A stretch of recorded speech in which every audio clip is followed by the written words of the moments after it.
तो मूवी की स्टार्टिंग में हम कृष्णा नाम के एक लड़के को देखते हैं जो कि बहुत समय के बाद अपने गांव आ रहा होता है मलेशिया से। वो वहां पर बाहरी काम किया करता था और इसलिए ही वो यूजुअली अपने गांव से बाहर ही रहा करता था। लेकिन आज वो अपने दोस्त रमेश और विष्णु से मिलने गांव वापस जा रहा था। अब गांव की तरफ जाते हुए बीच रास्ते में अचानक से ही कृष्णा के सामने एक पागल औरत आ जाती है जिसको कृष्णा समहोर डरकर भगा देता है और वो उससे कुछ कहना चाहती थी लेकिन वो समझ नहीं पाता। खैर अब हम रमेश और विष्णु को देखते हैं जो कि एक दूसरे से बातें कर रहे होते हैं, जहां पर हमको पता चलता है कि रमेश का दारू का बिजनेस है और वो एप्पल के जूस से लेकर बनाता था। यहाँ पर रमेश अपनी क्रश तारा के बारे में विष्णु से पूछता है, जिस पर विष्णु ये कहता है कि तारा के फादर को अच्छा नहीं लगता जब तारा और रमेश मिलते हैं और इस बात से रमेश दुखी हो जाता है। अब वो दोनों एक गेम खेलने गए हुए थे कि तभी वहाँ पर कृष्णा आ जाता है और रमेश कृष्णा को देखकर हैरान हो जाता है। लेकिन यहाँ पर कृष्णा ने थोड़ी बहुत मस्ती कर दी थी जिसकी वजह से तीनों को वहाँ से भागना पड़ता है। अब यहाँ से तीनों काफी बातें करते हैं, जिसके बाद रात में रमेश कृष्णा को अपने बिजनेस के बारे में बताता है और कृष्णा उसका लेकर टेस्ट करके ये कहता है कि उसे इस चीज को बेचना चाहिए शहर जाकर। लेकिन रमेश इस पर ये कहता है कि उसके कॉन्टेक्ट वहाँ पर नहीं है लेकिन वो कोशिश जरूर करेगा। जिसके बाद अगले दिन रमेश को लेकर सप्लाई करने के लिए शहर जाना होता है और वो ये बात कृष्णा को बताता है, यानी कि उसको वहाँ पर एक डील मिल गई थी।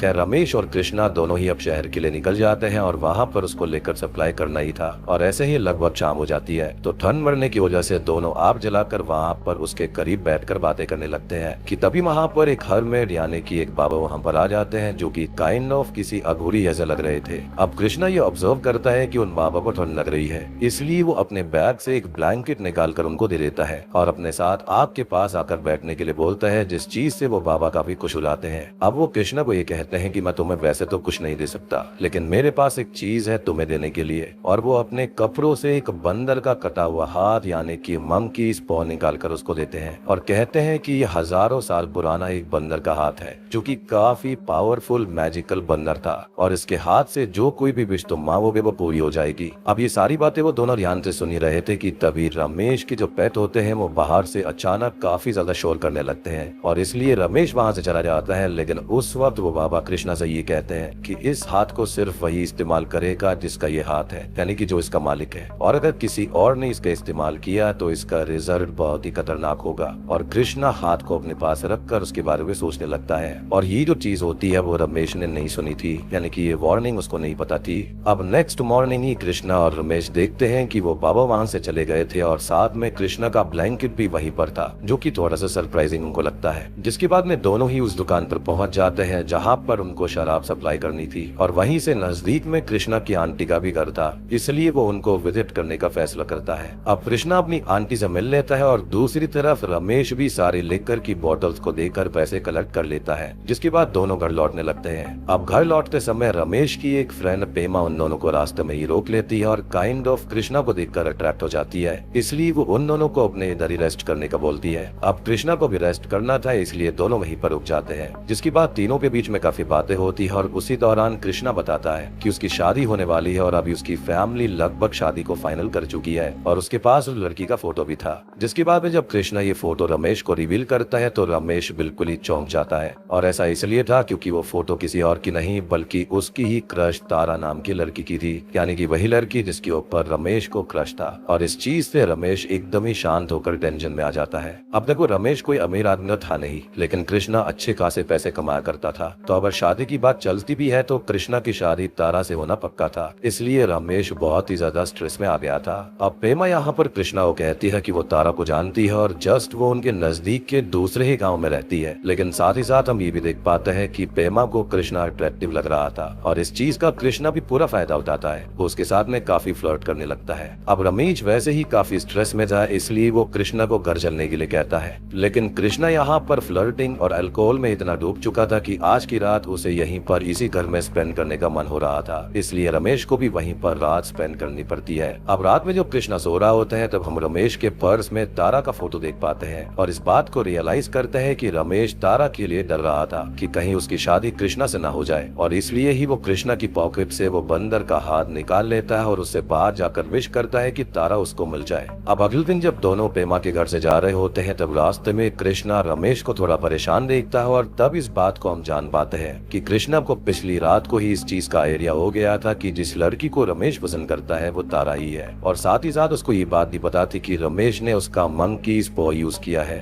अब हम रमेश को देखते हैं जो कि एक ब्रिज क्रॉस करते हुए कृष्णा पर पीछे से अटैक कर देता है और उसको मारकर उसको नीचे फेंक देता है। लेकिन देन वी रियलाइज कि ये सब सिर्फ रमेश अपने मन में सोच रहा था, यानी कि उसके मन में इस हद तक ख्याल आ रहे थे। अब जब दोनों घर जा रहे होते हैं तभी कृष्णा एक जगह पर ऊपर कुछ सोचने लगता है, लेकिन तभी एक पेट जो होता है वो कृष्णा से टकरा जाता है, जिससे वो फिसल कर पहाड़ी की चोटी पर आ जाता है और रमेश कृष्णा को बचाने के लिए एक रस्सी लाकर उसके पास फेंक देता है। अब कृष्णा रस्सी को पकड़ लेता है और रमेश उसे ऊपर खींचने की कोशिश करता है, लेकिन तभी वो अपने हाथ से रस्सी छोड़ देता है और ये बिल्कुल ऐसा लग रहा था कि जैसे रमेश नहीं चाहता था कि कृष्णा जिंदा रहे, और होता भी ऐसा ही है, वो वहीं पर मारा जाता है। अब इसी सीन के दौरान बैकग्राउंड में हम उसी पावर औरत को देखते हैं जो कि शुरुआत में कृष्णा से मिली थी, और उसके एक्शन से हमको ऐसा एहसास होता है कि जैसे उसे इस चीज का आइडिया हो कि उनके साथ में क्या हुआ था। खैर अब इसके बाद में हमें 9 साल बाद का सीन दिखाया जाता है, जहाँ पर हम वरदान नाम के एक बच्चे को देखते हैं जो कि स्कूल में आज अपना होमवर्क करके नहीं आया था, इसलिए उसके टीचर ने उसको बाहर खड़ा किया हुआ था। जिसके बाद में हमको ये पता चलता है कि वरदान किसी और का नहीं बल्कि रमेश और तारा का ही बेटा है, यानी कि रमेश ने उस हादसे के बाद में तारा से शादी कर ली थी और आज उनका एक बेटा भी था। अब यहाँ पर हम ये कह सकते हैं कि ये सब शायद उसी मैजिक पॉ की वजह से हो रहा था, लेकिन आगे मूवी बहुत ही अनएक्सपेक्टेड टर्न्स लेने वाली है।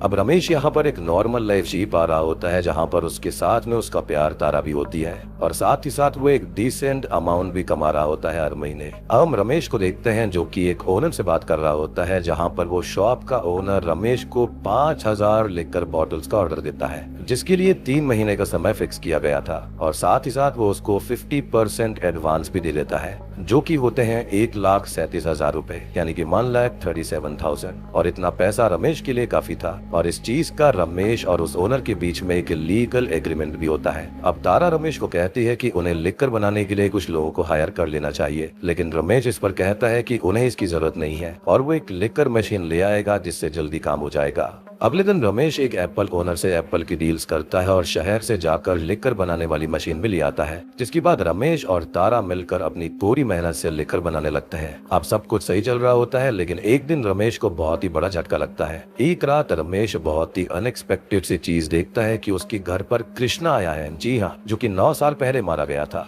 रमेश उससे पूछता है कि तुम बच गए, इस पर कृष्णा कहता है कि क्या तुमको भी यही लगा कि मैं मर गया हूँ, जिसके बाद दोनों बातें करने लगते हैं। अब यहाँ पर बातों ही बातों में कृष्णा के चेहरे पर ये चीज साफ झलक रही थी कि उसे इसका आइडिया था, जो भी हादसा उसके साथ में हुआ था उसके अंदर कहीं ना कहीं रमेश का बहुत बड़ा हाथ था, और अगर रमेश चाहता तो वो उसको बचा सकता था। इसलिए कृष्णा रमेश को बार बार उसी हादसे की याद दिला रहा था। अब तभी वहाँ पर तारा आ जाती है, जिससे कृष्णा अपने बैग से सिगरेट निकालने के लिए कहता है, जो कि उसने जानबूझकर किया था। अब तारा उसके बैग के अंदर जैसे ही हाथ डालती है, वो डर कर अपने हाथ को बाहर निकाल लेती है, और उसके साथ ही वही मंकी पॉ भी बाहर आ जाता है। अब कृष्णा तारा को ये बताता है कि इसमें डरने की बात नहीं है, ये तो उसका बंदर वाला हाथ है जो कि उसकी सारी विशेष को पूरा कर सकता है, और ये एक जादुई पाम है। लेकिन रमेश उस पॉ को देखकर बहुत ही ज्यादा हैरान हो जाता है कि कृष्णा के पास वो अब भी है। साथ ही साथ हम ये भी नोटिस करते हैं कि तारा की जो घड़ी होती है वो वहीं पर रुक जाती है, जिसके बाद में जो यहाँ पर कृष्णा होता है वो तारा को सारी कहानी बताता है कि कैसे रमेश और उसको ये पाम मिला था।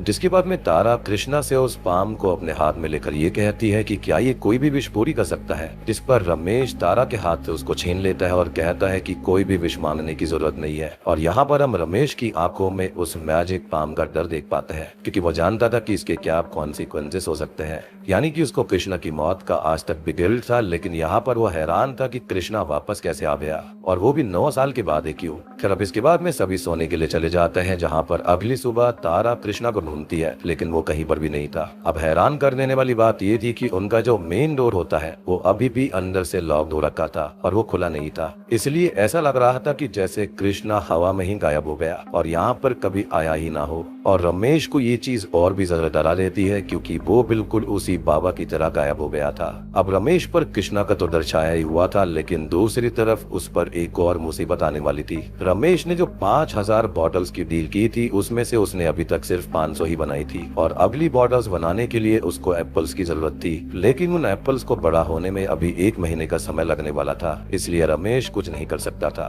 लेकिन उसी दौरान एक रात बहुत ही तेज तूफान आ जाता है, जिसकी वजह से कोई भी उस रात अपने घर से बाहर नहीं निकलता। लेकिन रमेश जब सुबह अपने एप्पल्स को देखने जाता है तब उसको पता चलता है कि सारे के सारे सेब पकने से पहले ही गिरकर सड़ गए और सभी एप्पल्स बुरी तरह से खराब हो गए थे। उनका जूस अब नहीं बनाया जा सकता था और साथ ही साथ उसके पास बची हुई बॉटल्स को सप्लाई करने के लिए मात्र एक हफ्ता ही बचा था। यानी कि उसके ऊपर परेशानियों का पहाड़ टूट पड़ा था। साथ ही साथ वो कृष्णा की अपीयरेंस और डिसअपीयरेंस से बहुत ही ज्यादा परेशान था। अब जिस बूढ़े आदमी से रमेश ने एक्स्ट्रा एप्पल्स लेने के लिए डील करी थी, उस आदमी के भी सारे के सारे सेब सड़ चुके थे, क्योंकि ऑब्वियस ही बात है कि तूफान आया था तो सभी की खेती यहाँ पर खराब हो गई थी। अब हुआ ये था कि उस आदमी ने खुद की जान ले ली थी और ये चीज रमेश को काफी डरा रही थी कि कहीं उसको भी कोई ऐसा कदम न उठाना पड़ जाए। अब रमेश को तारा ये कहती है कि वो शहर जाकर थोड़ा सा और समय मांग ले उस व्यक्ति से, क्योंकि स्टोम यहाँ पर आया था और ये चीज सबने देखी है तो शायद उसको थोड़ा और समय मिल जाएगा। लेकिन रमेश ये कहता है कि उन लोगों ने मुझसे लीगली पेपर साइन करवाए हैं और मुझे उन्हें सप्लाई करना ही होगा और वो लोग उसकी बात भी नहीं मानेंगे। अब रमेश तारा के कहने पर उस ओनर से मिलने जाता है और उसे अपनी प्रॉब्लम बताता है, लेकिन वो रमेश पर बहुत ज्यादा भड़क जाता है और उसको कहता है कि उसने उसे एडवांस में पेमेंट किया था ताकि पूरा काम टाइम पर कंप्लीट हो जाए, लेकिन उसने अभी तक सिर्फ 500 बॉटल ही बनाई है। जिसके बाद वो उसे एक और हफ्ते का समय दे देता है, यानी कि अब उसके पास में टोटल 2 हफ्तों का समय था। जिसके बाद में वो ओनर उसको धमकाकर वहां से चले जाने के लिए कहता है और यहाँ पर हमें इस चीज को देख पाता है कि उस ओनर की गंदी नजर रमेश की वाइफ पर थी और शायद से वो ये सोच रहा था कि अगर उसने पैसे वापस नहीं करे तो वो उसकी वाइफ को मांग लेगा। खैर अब रमेश दिन रात इसी टेंशन में चला गया था कि वो कैसे 2 हफ्तों में 4500 बॉटल्स को बनाएगा, लेकिन उसके साथ इससे भी ज्यादा कुछ बुरा होने वाला था। अब एक रात तारा बहुत ही ज्यादा टेंशन में आ जाती है और वो मंकी पाम को रमेश से छुपाकर घर से बाहर ले जाती है, क्योंकि कृष्णा ने जाते समय उनके घर में ही छोड़ दिया था और यहाँ पर ये भी नहीं पता कि वो उसकी स्पिरिट थी या फिर वो खुद था। लेकिन हवा में ही ऐसे इंसान गायब नहीं होते, तो पक्का यहाँ पर वो उसकी स्पिरिट थी, क्योंकि शायद से उससे बदला लेने आई थी, यानी कि रमेश से। खैर वो मंकीज पाम से यहाँ पर विश करती है कि उनकी जो भी प्रॉब्लम है वो सब कुछ चली जाए, यानी कि बेसिकली उनके जो लिकर का भी प्रॉब्लम हो रहा है वो सॉल्व हो जाए। लेकिन होता इसका उल्टा है, क्योंकि उसने यहाँ पर एग्जैक्ट विश नहीं मांगी थी और हम जानते हैं कि इसके ओनर के अलावा कोई और विश करेगा तो यहाँ पर इसके कॉन्सिक्वेंसेस होने वाले हैं और इसका ओनर अभी भी यहाँ पर कृष्णा ही था। खैर अब अगली सुबह रमेश का दोस्त विष्णु भागते हुए उसके घर पर आता है और तारा को बताता है कि उनका बच्चा वरदान इस दुनिया में नहीं रहा। खेलते समय उसके ऊपर एक ट्रैक्टर आ गया था, जिसके बाद सभी गाँव वालों ने मिलकर वरदान की बॉडी को ट्रैक्टर के नीचे से निकाला और तारा वरदान की बॉडी को देखकर पागलों जैसे रोने लगती है। अब इस हादसे से रमेश और तारा को बहुत बड़ा झटका लगता है और दोनों की हालत बिल्कुल डिप्रेशन वाली हो जाती है। लेकिन उसी बीच में ओनर गांव से बातें कर कर ये फैसला करता है कि रमेश को अब 1,37,000 रुपए नहीं बल्कि 1.5 लाख रुपए देने होंगे, जो कि अब एक्स्ट्रा इंटरेस्ट पे होगा। ऑब्वियस ही बात है कि अब वो 4500 बॉटल्स का ऑर्डर पूरा नहीं कर सकता। साथ ही साथ उसकी जिंदगी में इतना बड़ा हादसा भी घट चुका था। अब रमेश की कुछ ऐसी हालत नहीं थी कि वो खुद को डिफेंड कर पाए, इसलिए वो इस इंटरेस्ट को देने के लिए भी मान जाता है। जिसके बाद वो 1.5 लाख देने के लिए तैयार हो जाता है और उसको दे भी देता है, क्योंकि उसके बच्चे के ऊपर जिसने ट्रैक्टर चढ़ा दिया था वो उसको 1.5 लाख रुपया दे देता है घर जाने के रूप में। अब जब वो पैसा लौटा रहा होता है तो उस वक्त पर ओनर का मूड बदल जाता है और वो उसके इंटरेस्ट के रुपयों को वापस कर देता है, जिस चीज से रमेश की कुछ हेल्प हो पाए। अब एक दिन तारा और रमेश वरदान को याद करते हुए एक साथ बैठे हुए थे कि तभी तारा ये कहती है कि उसे उस मंकी स्पाम का इस्तेमाल करना चाहिए, शायद वो काम कर रहा है, जिससे रमेश हैरान हो जाता है। और उसी वक्त रमेश को ये बात पता चलती है कि तारा ने ये चीज इस्तेमाल कर ली थी, यानी कि उसने इस मंकी स्पाम से एक विश मांगी थी और उसी की वजह से शायद से वरदान की मौत हुई है। अब रमेश तारा को सब कुछ बताता है कि उस समय जब कृष्णा से वो मिला था तब उसने उसका इस्तेमाल किया था और आज वो जो कुछ भी फेस कर रहे हैं ये उसकी वजह से ही है। वो सब कुछ बताता है कि कैसे उसके मन में कृष्णा के लिए गलत चीजें चल रही थी, लेकिन तारा रमेश की बात नहीं मानती और उस मंकी स्पाम का यूज करती है और उससे विश मांगती है कि वरदान वापस आ जाए, जिस पर उनके घर के दरवाजे पर किसी की नॉक करने की आवाज आने लगती है। अब तारा को ये लगता है कि उसका बच्चा वापस आ चुका है, इसलिए वो सीधे ही दरवाजा खोलने के लिए चली जाती है, लेकिन पीछे से रमेश विश करता है कि उन्हें अपना बेटा नहीं चाहिए, जिसके बाद वो नॉकिंग जो होती है सडनली रुक जाती है और रमेश तारा को पकड़कर दरवाजे को वापस लॉक कर देता है, जिसके बाद तारा वरदान को याद करते हुए रोने लगती है। अब देखो यहाँ पर जो होना था वो तो हो गया था, लेकिन रमेश यहाँ पर तारा को शांत करके उसको सुला देता है और बाहर जाकर उस मंकी स्पाम से ये विश करता है कि वो उसको अब कभी भी यूज नहीं करेगा और उसका कोई भी इस्तेमाल नहीं होगा, जिसके बाद में वो उस पाम को फेंक देता है। यानी कि इस पाम को आप ऐसे ही नहीं फेंक सकते, इसकी भी कुछ कॉन्सिक्वेंसेज होंगे, जो कि ऑब्वियसली यहाँ पर उनको मिल चुके थे। उनकी लाइफ पूरी तरह से बर्बाद हो गई थी। अब इन्हीं सब सीन्स के दौरान हम बीच बीच में उसी पागल औरत को देख पाते हैं, जहाँ पर जब भी कोई विश करता था तो वो औरत सडनली काफी ज्यादा एग्रेसिव एक्शंस में आ जाती थी। शायद से उसके साथ भी ऐसा कुछ हुआ होगा और स्टार्टिंग में वो कृष्णा को इसी चीज को करने से रोकना चाहती थी। लेकिन अब हम एक सीन देखते हैं जहाँ पर रमेश ने जैसे ही उस पाम को फेंक दिया था, तब वरदान की स्पिरिट उस पाम को उठा के गायब हो जाती है। और मेरे ख्याल से स्टार्टिंग में वो जो हरमेट यानी कि बाबा था वो भी ऐसा ही था, और शायद से अब वरदान की स्पिरिट कहीं और जाकर इस मन की इस पाम को किसी और को देगी, जो कि मेरे ख्याल से श्रापित है। और इसी के साथ में वो औरत भी अचानक से शांत हो जाती है, क्योंकि उसको दिख गया था कि एक फैमिली जितनी बर्बाद होनी थी हो चुकी है और आगे अब ऐसा नहीं होगा। अब एंडिंग सीन में हम उस औरत को एक जगह पर बैठा हुआ देख पाते हैं, जिसके बाद वो आराम से उठकर वहां से चली जाती है। और मे भी इसका मतलब ये था कि शायद वो औरत का पागलपन भी ठीक हो गया होगा। इसी के साथ में ये मूवी यहीं पर खत्म हो जाती है। तो दोस्तों, ये थी काग बेनी मूवी की कहानी, जो कि एक नेपाली हॉरर मूवी है। और इस मूवी का जो कॉन्सेप्ट है वो द मंकी स्पा एक शॉर्ट हॉरर स्टोरी से लिया गया है, जो कि 1902 में पब्लिश की गई थी। बात करें इसकी ओरिजिनल स्टोरी के बारे में तो यहाँ पर इसके अंदर 3 विश मिलती है, और वहाँ पर भी सेम ऐसा ही कोई हरमिट होता है जो कि इस मंकी स्पा को देता है। लेकिन उस कहानी के अंदर खाली 3 ही विश आप कर सकते थे, और उसके अंदर भी एंड विश यही होती है कि इसका इस्तेमाल हम नहीं करना चाहते। और ओरिजिनल स्टोरी के अंदर एक खास चीज और होती है कि जब भी इसका कोई इस्तेमाल करता है, यानी कि इससे कोई विश मांगता है, तो ये जो मंकी स्पा होता है वो अचानक से ही सांप में बदल जाता है। तो मेरे ख्याल से इसके ऊपर पक्का कुछ ना कुछ डेविल कर्स वगैरह होगा। मूवी का जो ओवरऑल कॉन्सेप्ट है वो यही कहता है कि हमको सेल्फिश विशेष नहीं करनी चाहिए, क्योंकि उसके कॉन्सिक्वेंसेस हमेशा ही गलत होते हैं। ओरिजिनली इसका ओनर कृष्णा होना चाहिए था, और उसने यहाँ पर कोई भी विश नहीं करी थी, जबकि यहाँ पर वो रमेश की बात को समझ भी रहा था, उसकी बातों को फील कर पा रहा था कि वो तारा से प्यार करता है। लेकिन रमेश ने कृष्णा से एक बार भी बात करने की कोशिश नहीं करी थी, उसने डायरेक्टली उसको मारने का सोच लिया था, जबकि वो उसका बेस्ट फ्रेंड था। तारा ने भी यहाँ पर अपने आप को बचाने के लिए एक सेल्फिश विश करी थी, लेकिन उसने यहाँ पर स्पेसिफाई नहीं किया कि उसको क्या करना है। उसने खाली ये कहा कि हमारे पैसे बच जाए, हमारा नुकसान ना हो, और अल्टीमेटली उसके बच्चे की इसमें जान चली गई। बात करें उस पागल औरत की, तो मेरे ख्याल से पक्का उसके साथ में भी ऐसा कुछ ना कुछ हुआ होगा, और इसलिए ही वो पागलों की तरह फिरती रहती होगी। और स्टार्टिंग में वो शायद से कृष्णा को यही करने से रोकना चाहती होगी। लेकिन ऑब्वियस ही बात है कि अगर आपके सामने ऐसा कोई भी व्यक्ति आएगा तो आप उसकी खुद बात नहीं मानोगे। सो ओवरऑल मुझे मूवी काफी बढ़िया लगी है, इसका कॉन्सेप्ट काफी अच्छा था। ओरिजिनल स्टोरी को रखते हुए यहाँ पर काफी सारे एलिमेंट्स ऐड करे गए हैं, जो कि काफी बढ़िया हैं। तो उम्मीद करता हूँ कि आपको ये वीडियो पसंद आई होगी। पसंद आई है तो वीडियो का लाइक कर देना, और अगर आप चाहते हैं कि मैं इस तरह की और मूवीज को या फिर कॉन्सेप्ट्स को या फिर अर्बन लेजेंड्स को भी कवर करूँ तो कमेंट सेक्शन के अंदर जरूर बताना।